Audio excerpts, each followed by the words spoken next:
The following presentation is a teaching by Avraham Emuna. In this video, I'm going to discuss my view on how the tree of life described in Genesis is also the tree of the knowledge of good and evil, both being the same tree.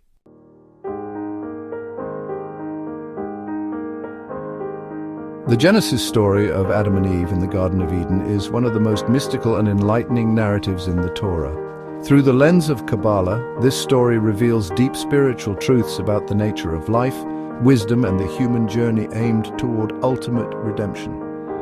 Central to this story is the mysterious tree of life and the tree of the knowledge of good and evil.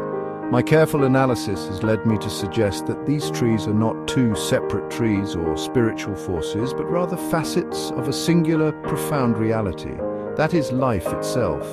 In the Genesis narrative, there is really only a single tree at the center of the garden. That is, there is only one singular center point.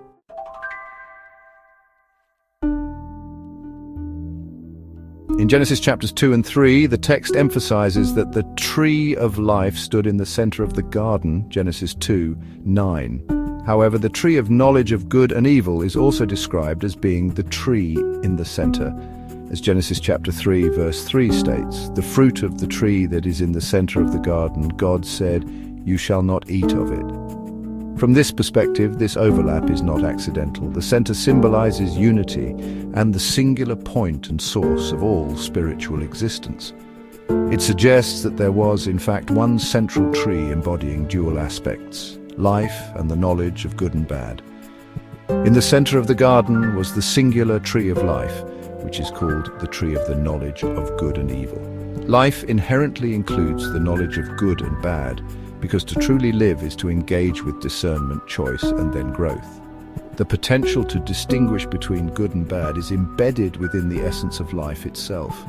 Thus, the tree of life and the tree of knowledge are not separate trees, but represent the unity of divine wisdom and moral discernment of right and wrong, which are aspects of life itself. Thus, it is called the tree of life. A single tree that is life, accessing divine knowledge. So what went wrong? There was surely nothing wrong with the tree itself. I see Eve's act as being untimely and a misaligned and selfish pursuit of wisdom. The serpent, representing the ego and selfish desire, tempts Eve by suggesting that eating from the tree would make her like God, knowing good and bad, Genesis 3:5. When Eve looks at the tree, she sees that it is good for food and desirable to make one wise, Genesis 3:6. Her desire for wisdom, an inherently noble goal, becomes tainted by ego. But instead of waiting for God's timing and guidance, Eve acts out of a self-centered desire to possess wisdom on her own terms. This act transforms her relationship with the tree and her environment and ultimately God. Her desire for the tree of life, rather than being a source of divine enlightenment, becomes a vessel for egoistic consumption. By taking from the tree prematurely and with an impure intention, she disrupts the harmony between humanity and the divine. Once Adam and Eve eat from the tree, they gain the knowledge they sought, but it comes with devastating consequences.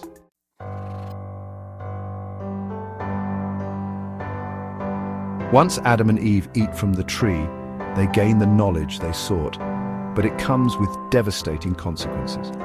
Their newfound awareness exposes their vulnerability and separateness from God. They are cast out of Eden, and the way to the tree of life is barred by a flaming sword and cherubim. This exile signifies humanity's separation from direct access to divine wisdom. The state of concealment begins, where God's presence and the clarity of wisdom are obscured. Humanity is left to wander in a lower world where discerning good from bad is fraught with confusion, struggle, and darkness. A world distorted by fragmentation and separation, where knowledge of good and bad is tainted by our selfish ego. But there is hope, as I believe that it is through the Torah that the tree of life gets restored.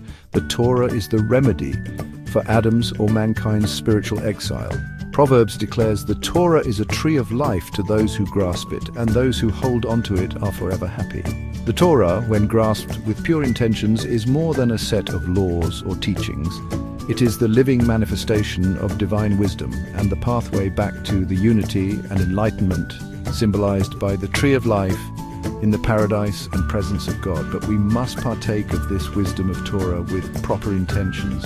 Through Moses, the Redeemer, God provides humanity with the means to reconnect with the wisdom lost in Eden. The Torah teaches not only ethical discernment, but also the spiritual practices necessary to align one's will with God's will and divine plan for life.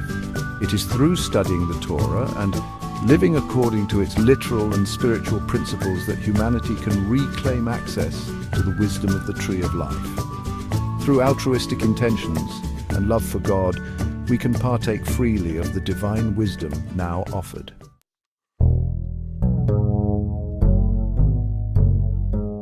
The Kabbalistic journey through Torah study is focused on rectifying the ego that is slaying the serpent. Kabbalah emphasizes the importance of transforming selfish, egoistic desires, often referred to as broken vessels, into repaired vessels, fit for receiving divine light and pure God-given wisdom. So what exactly is the mistake in partaking of the tree of life and trying to obtain the knowledge of good and evil?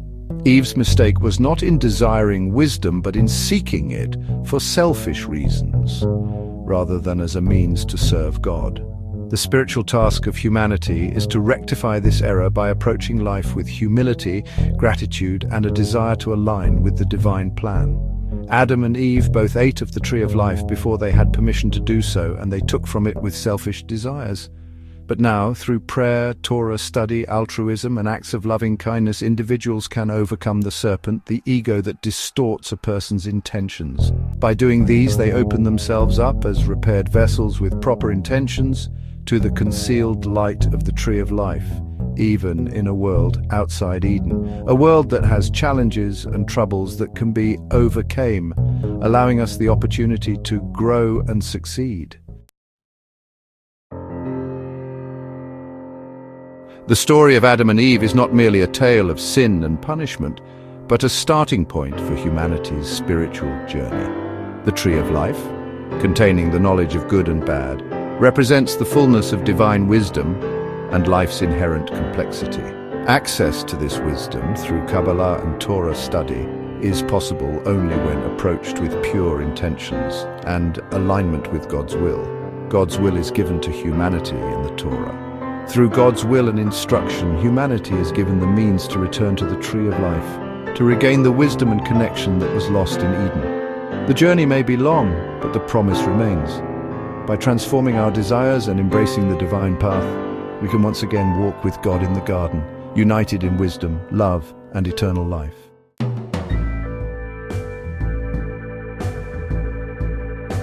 Thank you for watching. This has been a presentation of Abraham Eminer. The views expressed here are mine alone and are not meant to be an authoritative representation of any one religious tradition.